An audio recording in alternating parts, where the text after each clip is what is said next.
할렐루야. 하나님 저와 여러분 사랑하십니다. 복 주기를 원하시는 좋으신 하나님을 믿으시기 바랍니다.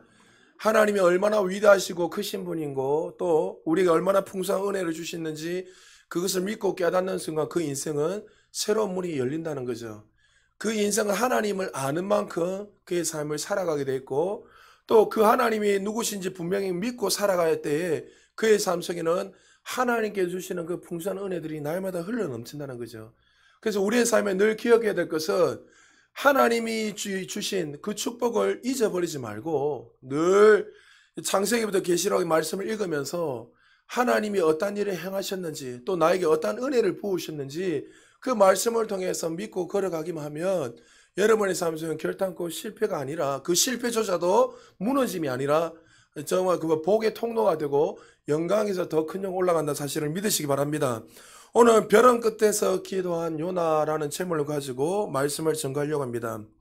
요나 이 사건은 요나가 물고기 뱃속에 들어간 이 사건은 구속사적으로 너무나 중요합니다. 왜냐하면 예수님도 이 요나 사건을 통해서 이미 무덤에서 내가 이렇게 부활할 것이란 것을 이미 말씀해 주셨고 또 이 요나 선지자의 이 사건을 통해서 예수 그리스도가 십자가에 죽으시고 무덤에서 부활할 것을 구속사적으로 이 요나 사건을 통해서 이미 예표하고 있기 때문에 이 요나는 사건은 너무나 중요합니다. 예수님도 마태복음 12장 40절에 요나가 밤낮 사흘 동안 큰 물고기 뱃속에 있었던 것 같이 인자도 밤낮 사흘 동안 땅속에 있으리라 하시면서 그 요나 사건이 바로 예표하는 것이 바로 이 메시아 예수 그리스도고 내가 죽음에서 지옥에 3일 동안 있다가 거기서 지옥의 모든 그 왕권 열쇠를 빼앗아서 내가 부활할 것이라는 것을 그 사건을 통해서 보여주고 말씀하고 있습니다. 오늘 요나는 이 죽음의 상황, 벼랑 끝에 서 있는 이 상황에 닥치게 되었습니다. 벼랑 끝에 서 있다는 것은 사실 요나는 벼랑 끝에 서 있는 것이 아니라 벼랑 끝에서 떨어졌죠. 벼랑 끝에서 떨어져서 죽음을 경험했다는 것은 모든 산 소망이 다 끊어진 상황이 바로 요나가 지금 처해져 있는 상황입니다. 그러나 이 모든 소망이 끊어진 이 상황 속에서 요나는 전능하신 그 하나님을 만나게 되는 오히려 축복의 문이 열리는 기적이 일어났다는 거죠. 여러분, 우리가 고난을 해석할 때 우리는 많은 사람들은 내가 원하는 대로 되지 않고 나에게 더 많은 것들 또 많은 축복을 누리지 못하면 우리 인생은 고난이고 고통이라고 이야기할 때가 많이 있습니다. 남편이 원하는 대로 되지 않고 아내가 원하는 대로 되지 않고 자녀들이 정말 형통의 삶을 살지 못하고 실패할 때 또 어떨 때 내가 사업을 했던 이 사업들이 무너질 때에 또 여러 가지 가정의 문제가 일어날 때 우리는 그것을 가지고 고난이라고 고통이라고 할 수 있습니다. 그러나 오히려 그 고난이 그리스도인들에게는 이 하나님의 그 축복의 문은 열쇠라는 사실을 기억해야 됩니다. 강준빈 목사님이 오래전에 쓰신 벼랑 끝에서 웃게 하시는 하나님의 은혜라는 이 책에 보면 그가 벼랑 끝에 살아가는 삶이 무엇인지 또 그리스도인들에게 이 벼랑 끝에서 살아가는 그 삶이 얼마나 축복인지 이 책을 통해서 우리에게 보여주고 말씀하고 있습니다. 한 내용을 읽어드리겠습니다. 벼랑 끝에서는 것은 축복이다. 저는 벼랑 끝에서 하나님을 가장 깊이 체험했습니다. 벼랑 끝은 위험한 장소였지만 그 벼랑 끝에서 새로운 문이 열리는 기회를 저는 만났습니다. 위기가 기회로 변한 것이 벼랑 끝이었습니다. 하나의 문이 닫히며 또 다른 문이 열리는 것처럼 벼랑 끝에서 새로운 문이 열리는 경험을 저는 하게 됐습니다. 사실 저는 전도사 때 강준명 목사님 책을 참 많이 읽었습니다. 목사님 좀 논리적이시고 제가 논리가 부족했기 때문에 논리적이고 또 신학적으로 이렇게 좀 탁월하셨기 때문에 교수였고 또 LA에서 어마어마한 큰 교회에서 목회를 하신 분이라서 신학생들에게는 참 존경을 받는 목사님이었습니다. 그런데 목사요 교수요 존경받는 학자였지만 그 교회의 장로님 몇 분이 이 목사님을 쫓아내버립니다. 본인들이 원하는 대로 목사님이 하지 않으니까 여러분 죄송하지만 오해하지만 목회는 담임 목사가 하는 거예요, 여러분. 할렐루야. 제가 여러분에게 내가 우상이 되어라 신이 돼 이거 아니에요, 여러분. 하나님이 기름 부음 중에서 여러분들이 같이 동력하며 하는 거예요. 그런데 장로님들이 원하는 대로 설교를 하지 않고 장로님들이 원하는 대로 어떤 것을 하지 않으니까 정말 전 세계에서 참 존경받는 분이었어요. 그런데 거짓을 선동해서 그 목사님 쫓아내버렸어요. 저는 그때 이 사실은 많은 사람들이 모르고 있어요. 저는 그게 또 누구를 통해서 알게 돼서. 그래서 이 목사님은 그 상황에 지금 벼랑 끝에 서 있는 인생이죠. 정말 치욕스럽고 정말 누구보다 정직하게 바르게 목회를 했는데 그 교회에서 거짓말로 선동을 해서 쫓아냈으니 얼마나 낙심이 되겠습니까? 그런데 그 낙심 가운데, 그 고난 가운데 벼랑 끝에서 그는 절망과 좌절한 것이 아니라 그 상황 가운데서 누굴 만났다고요? 자기 손을, 이 목사님의 손을 붙드시는 그 하나님을 만나는 순간에 그 인생의 변화가 일어났다는 거죠. 다시 일어서서 개척을 시작하게 되었고 지금도 주무허물저 어마어마한 큰 교회에 담임 목사님을 하고 계시다는 거죠. 그래서 목사님은 수많은 고난과 어려움이 수없이 많았지만 그 고난이 오히려 그 인생을 무너지게 하고 절망 가운데 넘어뜨리는 것이 아니라 그 벼랑 끝에 서 있었을 때 나는 죽음이라고 생각했지만 오히려 어떻게 해요? 그것이 하나님을 만나는 기회가 되었고 하나님이 오히려 내 삶을 축복의 문을 여는 은혜의 열쇠가 되었다는 것을 그의 인생 가운데 깨닫고 고백하고 있다는 거죠.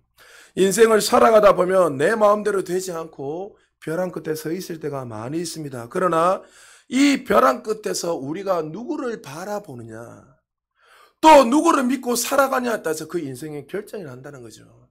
벼랑 끝에서 내가 내 삶을 의지하고 눈에 보이는 걸 의지하며 따라가면 그 환경이 어느 정도 가다가는 행복해질 수 있지만 어느가 그 환경이 사라질 때는 한순간에 다 무너집니다. 그러나 이 벼랑 끝에서 창조주 하나님, 구원자 하나님을 만나게 되면 그의 인생은 오히려 이 고난이 아니라 오히려 그 고난이 하나님이 함께 하시고 지켜주시고 보호하여 주시기에 그 삶이 축복이고 은혜라는 사실을 기억하셔야 됩니다. 요나는 주전 750년, 800년 전에 살았던 사람입니다. 예수님 오시기 전에 약 800년 전에 먼저 살았던 사람인데 북왕국 남유다와 북왕국이 북이스라엘로 나눠졌을 때 선지자로 부름을 받았습니다. 그와 동시에 함께 사역했던 선지자 대표적인 선지자가 호세아와 아모스 선지자입니다. 그가 선지자로 부름을 받을 때 여로보암 2세가 북왕국 이스라엘을 통치하고 다스릴 때 마치 이 여로보암 2세는 어느 정도로 대단했냐면 다윗 시대에 버금갈 정도로 땅이 넓고 부유한 그런 이 왕국을 다스렸던 왕입니다. 그러나 여로보암 2세는 다윗의 길을 걸어가지 않고 우상을 섬기고 금송아지를 섬겼습니다. 하나님이 어마어마한 축복을 줬지만 그 왕 중심으로 하나님을 예배하고 섬겨야 되는데 오히려 호세아 선지자, 아모스 선지자, 수많은 선지자 말하면 네 왕국은 상하궁에 있는데 하나님을 섬기지 않느냐. 그 너무나 부한 인생을 사다 보니까 하나님을 잊어버리고 물질 만능주의에 사로잡혀서 물질을 의지하고 자신의 삶을 의지하며 살았던 왕입니다. 그는 정말 북왕국 이스라엘 왕 중에서 가장 위대하게 살았지만 그의 영적인 삶은 가장 비참하게 살았다는 거죠. 그때 하나님께서 요나를 부르시고 북왕국 이스라엘을 회복할 뿐만이 아니라 그에게 사명을 주셔서 누구요? 이 이방 땅에 복음을 전하라고 그를 부르십니다. 너는 일어나서 즉시 이방 땅 니느웨로 가서 복음을 전해라. 하나님이 아브라함을 부르신 이유는 아브라함을 통해서 열방과 세계가 주께 복을 받기를 원하셨는데 여러분이 이야기했지만 이 이스라엘 백성들은 자기들만이 선민인 줄 알고 지금도 요나에게도 복음을 전하라고 말했지만 우리만 구원받을 대상이지 어떻게 이방인들이 구원을 받을 수 있습니까? 그들은 여전히 선민의식에 사로잡혀서 하나님의 그 사랑을 깨닫지 못하고 살아갔단 말이죠. 하나님 요나를 부르셔서 니느웨에 가서 그 영혼에게 복음을 전해냈지만 하나님 내가 어떻게 저 이방 땅 이 원수국가 같은 그들에게 복음을 전할 수 있습니까? 하면서 하나님 앞에서 불순종하면서 니느웨로 가지 않고 그 즉시 말씀에 순종해서 니느웨와 반대편인 다시스의 배를 타고 다시스로 도망가 버립니다. 하나님께서 이 요나를 통해서 구원의 역사를 이루기 원하셨지만 그는 하나님의 약속을 잊어버리고 복음을 거부하고 살았던 요나. 하나님이 그 배 가운데 풍랑을 치게 하셔서 요나를 바다에 던져지게 하십니다.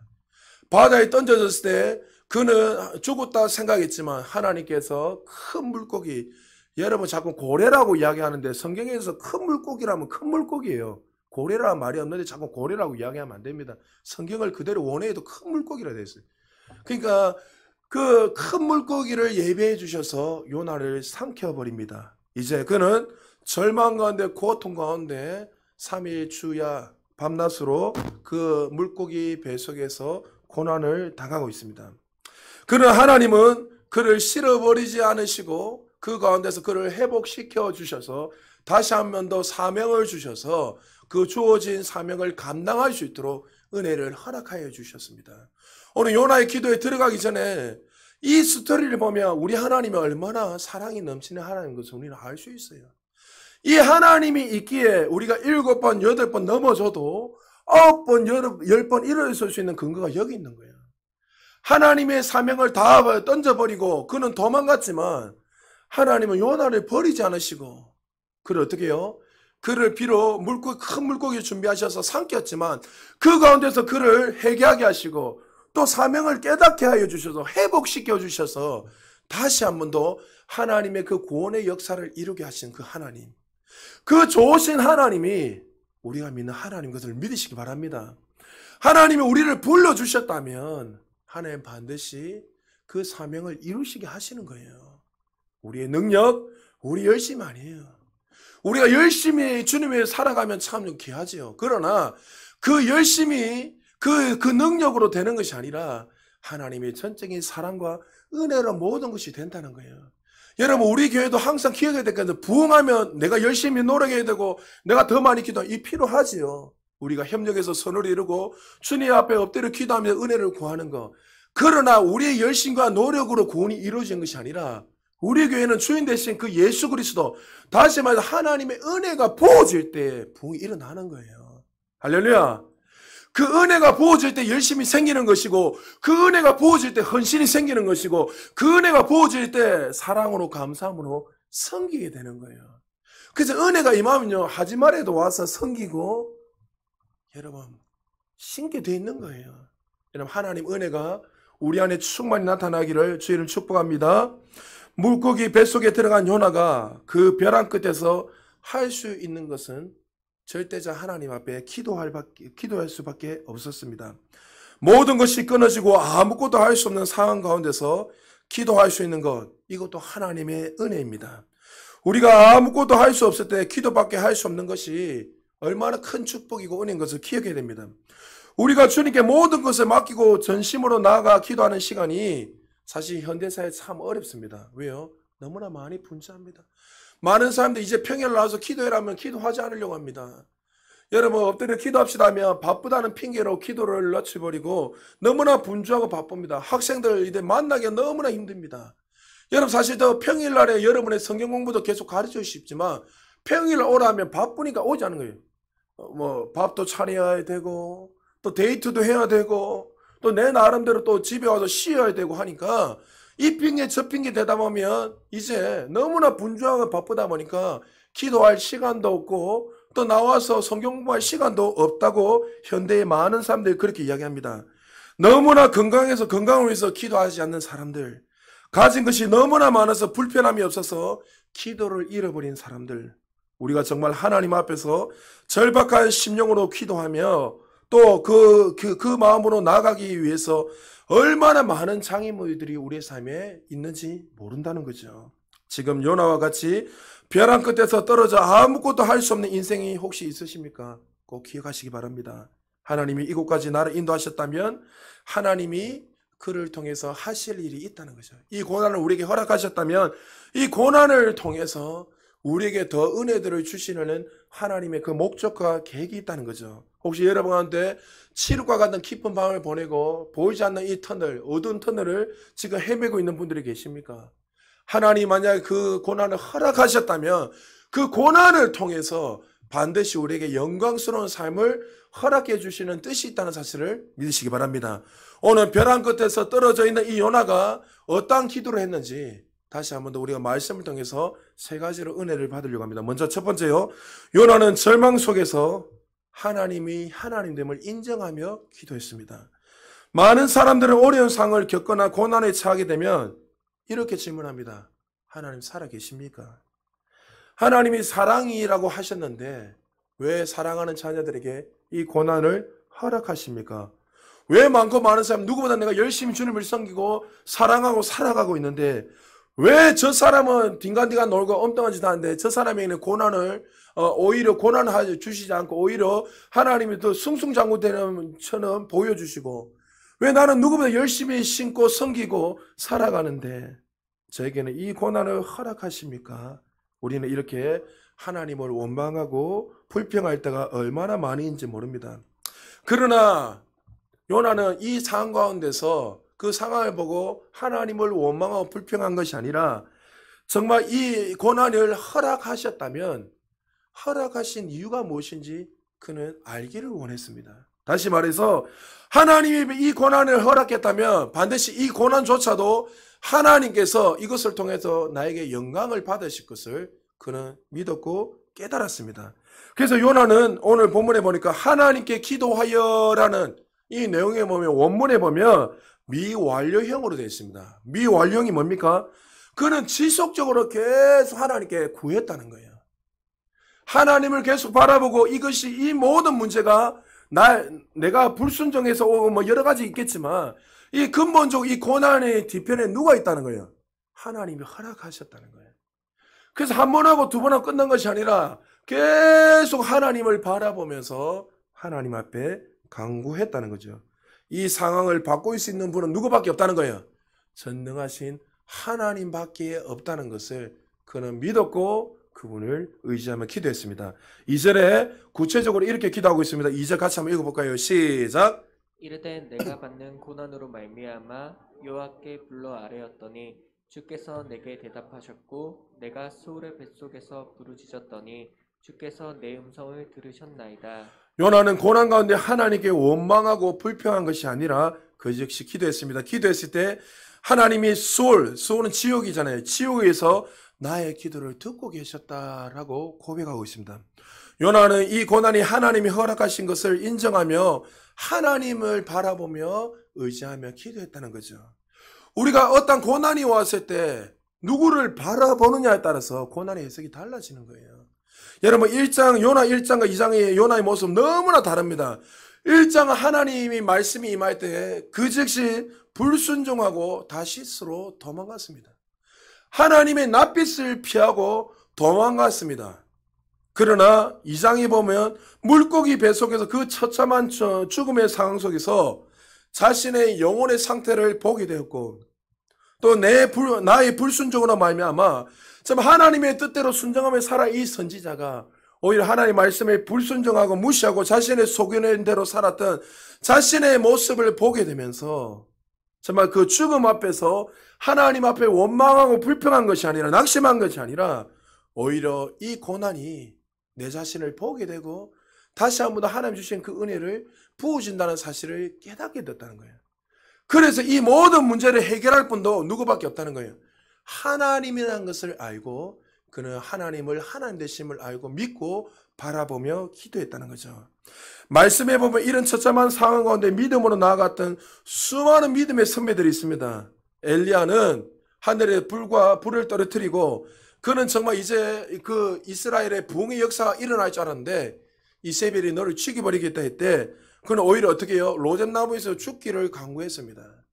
그리고 동굴에 숨어서 벌벌 떨고 있을 때 그는 하나님을 바라보게 될 때 하나님께서 그를 위로하여 주시고 다시 한번 그에게 사명을 주셔서 그 주어진 사역을 끝까지 감당할 수 있도록 은혜를 부어줬습니다. 신약의 사도 요한도 마찬가지입니다. 여러분 우리도 다음에 기회가 되면 좀 터키 지역에는 이쪽으로 우리 교회가 어느 정도 되면 한번 이렇게 성지순례를 갔으면 좋겠어요. 유럽 쪽으로. 그런데 밤모섬에 그는 유배되었습니다. 그는 그 기름가마에 2번이나 들어갔지만 실제로 하나님께서 은혜로 살게 해주셨고 밤모섬에 그게 현장의 사진을 뭐 어땠냐면 큰 동굴에 앞이 보이지 않는 그 암흑의 그 밤에 7억의 밤과 같은 그 캄캄한 동굴에 갇혀서 그는 이제 절망 가운데 죽음을 기다리며 살았던 자가 바로 사도 요한입니다. 근데 그 사도 요한의 그 벼랑 끝에서 누구를 바라보게 되죠? 하나님을 바라보게 됐습니다. 근데 하늘 문이 활짝 열리게 되고 하나님의 영으로 그에게 오셔서 그에게 은혜를 부어주셔서 그 밤모섬에서 뭘 적었죠? 유명한 요한계시록을 쓰게 되는 그런 놀라운 은혜들이 부어지게 되었다는 거죠. 세상이 무너졌을 때, 내 인생이 이제 끝이라고 생각했을 때, 그때 다시 한번 눈을 들어서 좋으신 하나님을 바라보시기를 바랍니다. 그때 하나님이 우리 손을 잡아주셔서 다시 한번 일어서는 놀라운 축복이 있기를 주의 이름으로 축복합니다. 베트남 선교를 한평생 하셨던 장요나 선교사님, 여러분 한번 간증을 꼭 여러분 유튜브에다 한번 들어보십시오. 하나님의 부름을 받은 이유로 그 즉시 베트남을 들어가서 교회를 320개를 세우고 병원을 16개 세우고 또 수많은 선교사역을 감당하신 80이 넘은 정말 청년과 같이 일을 하시는 귀한 선교사님이십니다. 이분이 쉼없이 사역을 감당할 수 있는 이유를 그분이 이렇게 간증하고 있습니다. 나는 사실 이미 수십 년 전에 이미 죽은 사람이었습니다. 내가 이렇게 사역을 감당할 수 있는 이유는 하나님의 영이 내 안에 오셔서 그분이 나의 모든 삶을 주관하고 있기 때문에 저는 지금도 여전히 주님의 영광 위에서 쓰임 받을 수 있습니다. 지금도 한쪽 손도 장애로 있고 한쪽 눈도 실명이 되었고 제대로 걷지를 못하는 상황이지만 여전히 주님을 위해서 청년과 같이 뛸 수 있는 이유가 뭡니까? 주님이 내 안에 계시고 주님이 나와 함께 하신다는 사실을 믿기 때문에. 여러분, 청년들 가운데 노인처럼 일하는 사람이 있어요.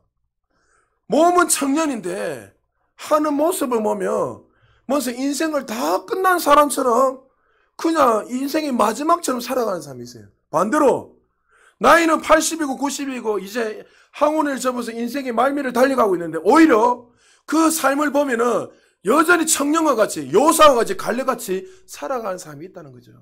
장윤아 선교사님이 그렇습니다. 사실 그분이 이렇게 살아갈 수 있는 계기가 있었죠. 사실 그가 젊을 때에 그가 코마 상태에 빠졌습니다. 그가 우리 소위 말하는 혼수 상태에 식물 인간이 되어서 10개월 동안 병상에 누워서 이제 병원에서 이 사람 인생 끝났습니다 하면서 손을 댈 수 없다고 산소 호흡기만 꼽아놓고 몸은 움직이지 못하는 거예요. 그러니까 의사들은 쳐다보면서 이제 약만 투입해주고 이제 이 이상은 끝났으니까 좀 뭐 호소만 때문에 끝나는 거예요. 그런데 육신은 죽어 있었지만 그 영은 여전히 살아있으니까 말은 못하니까 그분이 계속 뭐 눈을 깜빡깜빡하니까 계속 영은 그렇게 고백했다는 거예요. 하나님, 한 번만 나에게 더 기회를 주신다면, 한 번만 더 저에게 호흡을 주신다면, 한 번만 더 은혜를 주신다면 내가 내 평생 주님의 영광을 위해서 내가 살겠습니다. 그냥 놀라운 일이 일어났습니다. 10개월 만에 그 혼수 상태에서 깨어난 은혜가 있습니다. 할렐루야. 그분의 간증을 들으면 그때 입신에서 하나님 만나고 여러 가지 상황 속에서 그가 이렇게 했다는 내용을 쫙 놓는데 그때 주님을 만나게 된 이후에 그는 지금도 그 베트남에서 32년 동안 정말 전무후무할 정도로 수많은 교회와 수많은 병원과 또 수많은 학교를 세워서 선한 영향력을 끼치고 있다는 거죠.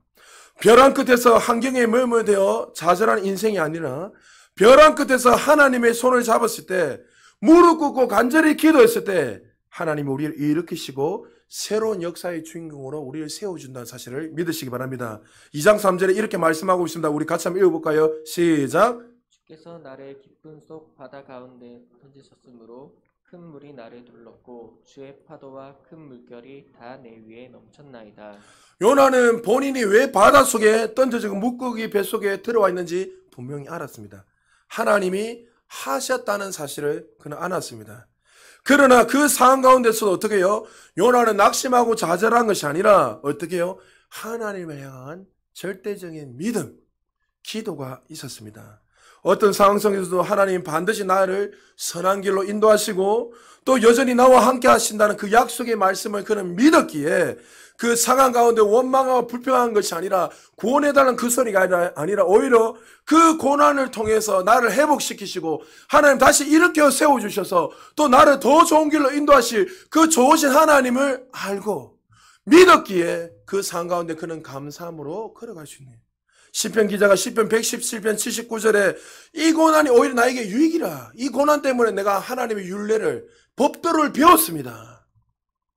그러니까 우리에게 고난을 하나님 허락하여 주셨다면 하나님의 주관하여 주시다는 그 사실을 믿는다면 이 고난이 원망이요 불평 아니라 고난을 다르게 해석해야 돼요. 아, 하나님 나와 함께 하시기 때문에 이 고난을 허락하셨다면 이 고난을 통해서 나를 더 좋은 길로 또 나를 영적으로 더 세우셔서 하나님을 잠시 내려놓고 딴 길로 갔던 내가 다시 한번 하나님을 더 깊이 경험 처음 만나는 은혜의 자리라는 것을 깨닫고 감사하게 되는 거야. 여러분 너무나 바쁘지 않습니까? 너무나 분주하지 않습니까? 그러니까 하나님이 내 생각, 내 사고로서 꽉 사로잡혀 있으니까 어떨 때는 고난을 허락하셔서 좀 분주함을 좀 내려놔라. 여러분 보십시오. 하나님을 처음 만났을 때 그 은혜에 너무 감격해서 내가 다른 거는 다 버려도 나는 주님을 버릴 수 없습니다. 살아갔던 저와 여러분 아닙니까? 어느 날 이제 익숙한 신앙생활, 당연한 그 삶을 돌아보면서 이제는 주님을 의지하지 않고 여러분 한 주의 삶 한번 돌아보십시오. 여러분 지금 제가 하루에 한 시간 이상 기도하시면 손 들어보십시오. 이러면 여러분 한번 몇 명이 될지 모르겠습니다. 율법이 될 수 있을지 모르겠지만 기도를 한 시간 했다 이게 아니라 우리가 매 분초 매 시간을 얼마나 주님을 의지하며 살아가고 있는지 우리는 한번 점검해 봐야 돼요. 그래서 어떨 때 하나님이 우리에게 고난을 허락하셔서 사랑하는 아들아 네가 이 수준에 머물러 있으면 더 큰 은혜를 누릴 수 없는데 우리에게 고난을 허락하셔서 오히려 주님을 더 바라보게 하고 더 의지하게 말미암아 우리를 영적으로 성장시켜서 그 고난을 통해서 우리를 오히려 어떻게 해요? 축복의 통로로 열어주신다는 거예요. 이것을 믿게 될 때, 이것을 바라보게 될 때 여러분 이 벼랑 끝에서 오히려 하나님을 의지하고 감사할 수 있게 된다는 거죠. 많은 성도님들하고 대화하고 상담을 해보면 그 고난의 그 벼랑 끝에 있는 분들이 나중에 이렇게 저한테 고백을 많이 들었습니다. 목사님, 이 고난을 경험했을 때 나는 정말 죽을 것 같고 젊은 어떨 때는 약 털어먹고 죽을까? 그리스도인인데도 불구하고 약 털어먹고 죽을까? 왜 이런 고난을 허락했냐 하면서 불평을 원망했는데 오히려 이 고난이 오히려 나를 성장시키고 주님을 더 알게 하고 이 고난을 너머에 더 많은 은혜들을 부어주신 것을 깨닫게 되었습니다. 목사님, 이 고난이 나에게 인생의 터닝 포인트고 가장 축복이었습니다. 이렇게 성도님들이 고백한 분들이 참 많이 들었어요. 그렇습니다. 고난이 우리를 정말 낭떠러지에 떨어지게 한 것 같지만 하나님이 허락하셨다면 오히려 이 고난이 영광스러운 삶이라는 사실을 믿으시기 바랍니다. 여러분 이 고난 끝에서 하나님을 하나님됨을 인정하고 그 좋으신 그 주님 앞에 기도하시기를 주님 축복합니다. 두 번째 요나는 절망 속에서도 하나님을 바라보며 기도했습니다. 고난이 찾아왔을 때 누구를 바라보고 의지하냐에 따라 그의 인생의 해석이 달라집니다. 베드로와 가룟 유다의 차이가 무엇입니까? 똑같이 하나님을 범죄하고 똑같이 하나님을 저주했습니다. 그러나 베드로는 예수님을 저주하고 부인하였고 유다는 예수님의 은 30을 팔아버리는 인생이었습니다. 둘 다 하나님 앞에 범죄하였습니다. 그런데 두 사람의 차이가 무엇입니까? 가룟 유다는 하나님을 바라보지 않았습니다. 하나님을 바라보지 않고 낙심하고 좌절해서 자살로 인생을 끝내버렸습니다. 그러나 베드로는 그 절망 가운데 눈을 들어 하나님을 바라봤습니다. 오늘 물속에 던져진 이 요나 아무것도 할 수 없는 처참한 상황 속에서 그가 했던 일은 뭡니까? 하나님을 바라보았습니다. 요나가 하나님을 바라볼 때 또 깨달은 것이 있습니다. 내 영혼의 현주소를 깨닫게 됐습니다. 그러니까 여러분들 하나님을 바라볼 때 내 영혼의 상태를 알 수 있는 거예요. 내가 어떻게 살아가고 있는가? 그가 정말 선지자로 부르심을 받고 누구보다도 위대한 선지자로 쓰임받으면 살아갔지만 자신이 하나님 말씀에 불순종하면서 살고 있다는 것을 몰랐어요. 내가 얼마나 영적으로 하나님 앞에 타락한 인생인지를 몰랐단 말이죠. 근데 그 고난을 통해서 하나님을 바라볼 때 내가 얼마나 하나님 말씀에 불순종하고 내가 주인이 되어서 살아갔다는 것을 깨닫게 되었습니다. 그리고 그는 그것을 통해서 정말 다시 한 번 더 하나님을 바라보게 되는 그런 놀라운 은혜들이 부어졌습니다. 4절입니다. 내가 말하기를 내가 주의 목전에서 쫓겨났을지라도 다시 주의 성전을 바라보겠다 했나이다. 다시 주의 성전. 솔로몬의 성전 가운데 누가 있습니까? 솔로몬의 성전에 하나님이 거하시고 계시죠. 그러니까 그가 목전에 쫓겨났을지라도 내가 지금 주님을 바라본다고 고백하고 있습니다. 믿음이라는 것은 여러 가지 해석할 수 있지만 여러분에게 제가 한 가지 계속 강조하는 게 있잖아요. 믿음 뭐죠? 따라합시다. 하나님을 바라보는 것이다. 어떤 상황 속에서도 믿음이라는 것은 하나님이 어떤 분인 가 믿고 깨닫는 사람들은 하나님을 의지하고 바라보게 되어 있다는 거죠. 그래서 우리가 믿음이 좋아서 평생 흔들림 없이 주님만을 의지하고 동행한다면 얼마나 좋은 일이겠습니까? 그러나 때로는 무너지고 하나님 보시기에 부끄러운 삶을 살아갈 때가 얼마나 많이 있습니까? 그런 상황 속에서도 우리는 여전히 주님을 바라보고 믿고 나가야 된다는 거죠. 내가 지금 제약 가운데 요나와 같이 불순종하며 도망간다 할지라도 낙심하지 않고 좌절하지 않고 하나님을 바라보는 것, 평생 주님의 눈을 마주하며 살아가는 것, 그것이 믿음이고 우리가 이 고난 가운데 살아가야 될 자세라는 것을 기억해야 됩니다. 7절에 이렇게 요나가 말하고 있습니다. 같이 한번 읽어볼까요? 시작. 내 영혼이 내 속에서 피곤할 때에 내가 여호와를 생각하였더니 내 기도가 주께 이르러 싸우며 주의 성전에 미쳤나이다. 사람들이 영혼이 귀찮아지면 만사가 다 귀찮아져서 다 하기 싫어합니다. 생각조차도 하기 싫어하고 집에 있으면 다 귀찮아서 그냥 막 포기하는 것처럼 다 누워서 귀찮아짐으로 빠질 때가 얼마나 많이 있습니까? 그러나 아무것도 하기 싫은 순간 요나는 어떻게 했지요? 하나님을 생각하고 하나님을 바라볼 때 하늘문을 가르시고 하나님은 그에게 찾아오셔서 응답하여 주시고 회복해 주셨다는 거죠. 성경에 보면 정말 멋지게 쓰임받다가 말년에 비참하게 끝나는 인물들이 참 많이 있습니다. 대표적인 인물이 사사 삼손입니다. 하나님 말씀에 불순종하여서 하나님께서 그에게 주신 그 능력, 성경에서 전무후무할 정도로 어마어마한 그 힘, 그 건세가 있었던 자가 바로 삼손 아닙니까? 그러나 그가 하나님 말씀에 불순종하며 살아갔을 때 그 눈이 다 뽑히고 적국에 끌려가서 비참하게 노예 생활을 하게 됐습니다. 근데 그가 절망 끝에서 그 벼랑 끝에 서 있었을 때 그 낙심과 좌절에 사로잡힌 인생이 아니라 누구를 바라보게 됐죠? 하나님을 다시 한번 바라보게 됐습니다. 사사기 16장 28절에 이렇게 말합니다. 같이 한번 읽어볼까요? 시작.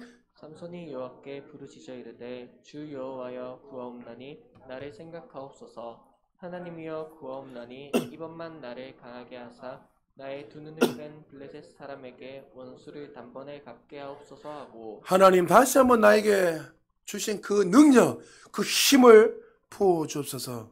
저 하나님을 저주하는 이 이방인들을 심판하여 주옵소서.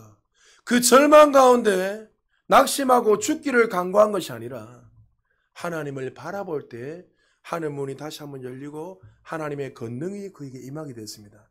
그리고 그가 두 기둥을 이렇게 힘으로 무너지게 했을 때에 그가 살아 있었을 때에 노예로 잡히기 전에 죽였던 블레셋 인구 사람보다 그때 죽은 인구가 더 많다고 성경 기자는 우리에게 말씀하고 있습니다. 여러분 마지막 순간까지도 낙심하고 좌절하는 인생이 아니라 하나님을 바라볼 때 하나님 우리에게 다시 한번 우리 힘을 주시고 능력을 주시고 일으켜 세워주신다는 사실을 믿으시기 바랍니다. 성도님들하고 상담을 하다 보면 이런 질문을 할 때가 많이 있습니다. 목사님, 성령을 지배하는 인생, 성령님께 지배받는 인생, 성령 충만한 인생은 무엇입니까? 이렇게 많이 질문합니다. 주님이 나의 구주, 여러분 구주가 뭡니까? 구원자로는 믿지만 주인으로는 믿지 않는 사람이 너무 많잖아요. 여러분 내가 주님은 그리스도 사랑의 하나님의 아들인 것은 나의 구원자를 믿게 되면 그 다음에 주가 뭐예요? 주님이잖아요. 주인.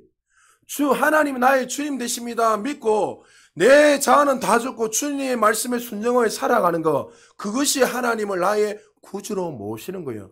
구원자로는 많이 모시지만 주님으로는 많은 사람들이 모시지 않고 살아갑니다. 그래서 성령의 지배를 받는 인생, 성령 충만한 인생은 다른 것이 아니라 내 육신이 죽어지고 내 자아는 사라지고 성령의 지배함을 받으며 말씀대로 순종하는 인생, 그 인생이 바로 성령의 충만한 인생이라는 것을 기억해야 됩니다.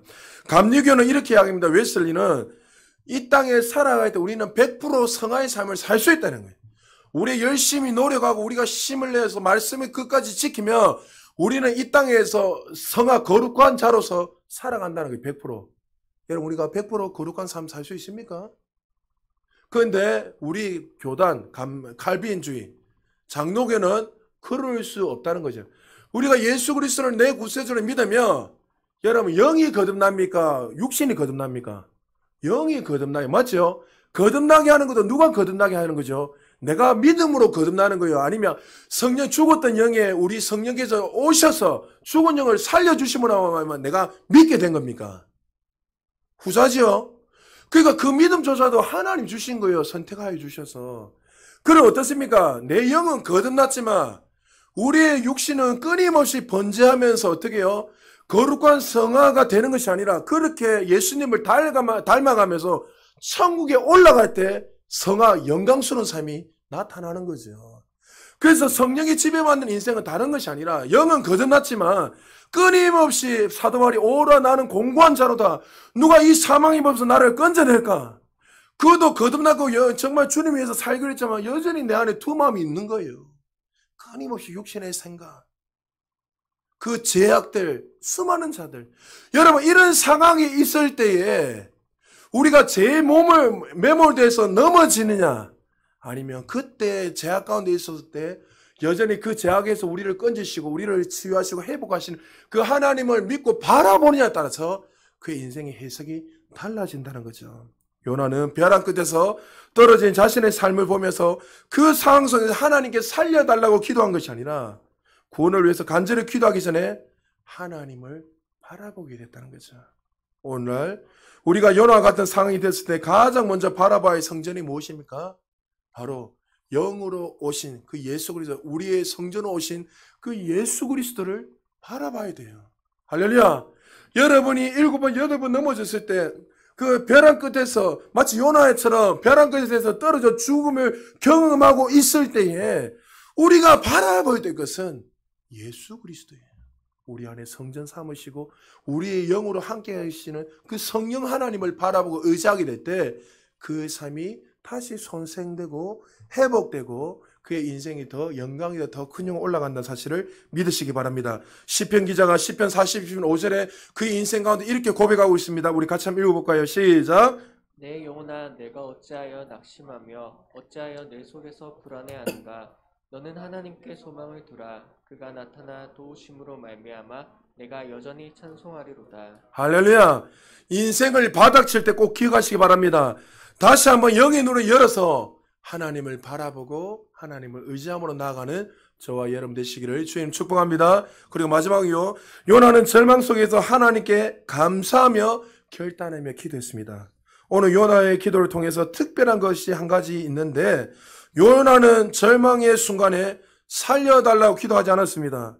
하나님이 하나님 되심을 인정하고 그분을 바라보고 모든 것으로 감사함으로 주님께 나아갔습니다. 9절입니다. 우리 같이 한번 읽어볼까요? 시작. 나는 감사하는 목소리로 주께 제사를 드리며 나의 소원을 주께 갖겠나이다. 구원은 여호와께 속하였나이다 하니라. 아멘. 처참한 순간에 그는 하나님께 감사 기도를 드렸습니다.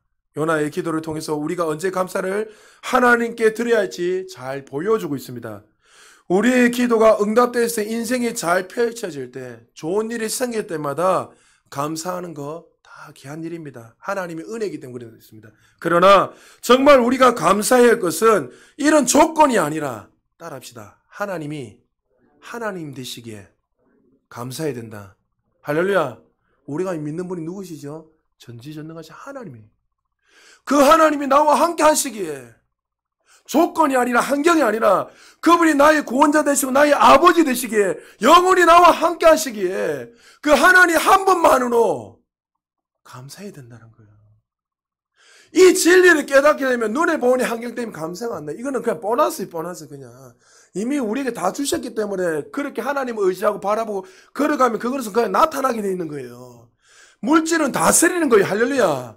환경은 여러분 하나님 우리에게 하늘과 땅의 건설을 줬다 했잖아요. 그것은 다스리는 거예요. 다스리는 건 뭐죠? 여러분이 말씀대로 하나님 주신 그 말씀대로 순종히 걸어가면 그거 그냥 다스림이 오는 거예요. 근데 우리는 어떻게 해요? 다스리는 것이 아니라 쫓아가고 있는 거예요. 물질의 신에 아유 여러분들 여러분이 사장이 여러분에게 돈을 주지만 그 사장조차도 누가 축복해야 돼요? 하나님이 주관하시는 거예요. 할렐루야. 하나님을 바라봐야 되는데 그 여러분에게 월급을 주니까 어떻게 해요? 그분에게 아니 열심히 최선은 다해야 되죠. 그러나 여러분 생각을 바꿔야 돼요. 어떻게 해요? 사장님이 이렇게 잘 될 수 있는 거는 내 때문입니다. 나와 함께 하시는 그 하나님이 나를 복의 근원을 세워주셨기 때문에 내가 가는 곳만 잘 될 수밖에 없기 때문에 사장님이 잘 되는 겁니다. 할렐루야. 여러분 여기에 그 건물주 지금 일 계속 많다잖아요. 제가 늘 그 건물 위해서 기도하지만 사장님한테 말 안 하지만 늘 제가 그 이야기는 사장님 잘 되는 건 우리 교회 때문입니다. 밑에 1층도 잘 돼요.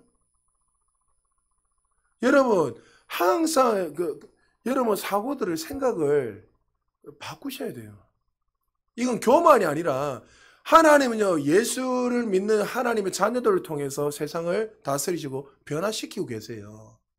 세상 사람들을 통해서 하는 것이 아니라 우리를 통해서 이 땅을 다스리고 이 땅을 변화시키고 주관하고 계세요. 그러나 많은 그리스도인들이 그 권세를 잊어버리고 살아가요. 내가 어떤 존재인지 위치를 다 잊어버리고 살아가기 때문에 하나님이 주시는 그 은혜를 누리지 못하고 살아가고 있더란 거죠. 여러분 하나님이 우리에게 감사의 은혜를 주시면 감사하십시오. 그러나 여러분 환경이 여전히 어려움이 있고 벼랑 끝에 서 있다 할지라도 우리는 그 조건과 환경을 보고 감사한 것이 아니라 하나님이 나와 함께 하시고 하나님이 하나님 되시기에 늘 감사하시기를 주의 이름으로 축복합니다. 홍해가 갈라지는 기적이 일어난 거 너무나 감사하죠. 그러나 홍해가 갈라지지 않더라도 하나님이 나의 아버지시고 나의 왕이시고 나의 구원자이시기 때문에 그 은혜에 기뻐해서 감사하시기를 주님 축복합니다. 여러분 암센터 연구원이 쓴 논문을 하나 읽은 적이 있는데 암센터 환자들 보면 이제 이 암을 통해서 말기 환자들 중병들 뭐 별의별 희한한 암에 걸려서 오는 사람들 많단 말이죠. 그러면 이제 뭐 사기가 되고 이제 말기가 돼서 임종 직전에 온 사람들을 많이 보는데 그 논문에 보니까 간혹 그 이제 사형 선고를 받은 사람들 중에서 다시 살아나는 사람이 있더란 거예요. 소위 말해서 병원에서는 이제 더 이상 안 돼요. 의학적으로는 이 사람 사망이에요. 그런데 그 사망이 있던 사람이 살아나는데 어떻게 살아나는가 연구를 해보니까 공통점이 있더란 거예요. 두 가지. 그 사람들이 그 상황 가운데 원망하고 불평이 아니라 감사를 하더란 거예요. 감사합니다. 아유 너무 고마워요. 그리고 또 늘 기뻐하더라는 거예요. 늘 기뻐하고. 그중에 예수 믿는 사람도 있고 안 믿는 사람도 있습니다. 분명히. 사랑하는 여러분, 여러분의 입술의 고백이 환경을 변화시키고 육신의 질병도 치유한다 사실을 믿으시기 바랍니다. 하나님을 인하여 날마다 감사하고 기뻐하는 하나님의 사람 되시기를 주의 이름으로 축복합니다. 벼랑 끝에서 떨어진 요나의 마지막 기도는 무엇으로 끝납니까? 구원은 여호와께 속하였나이다. 할렐루야. 신구약 전체에서 이렇게 가장 위대한 문장이 어디 있습니까? 요나가 언제 구원의 하나님 만났습니까? 벼랑 끝에서 죽음 가운데 있을 때에 하나님을 만나게 되었어요. 말씀 마무리합니다.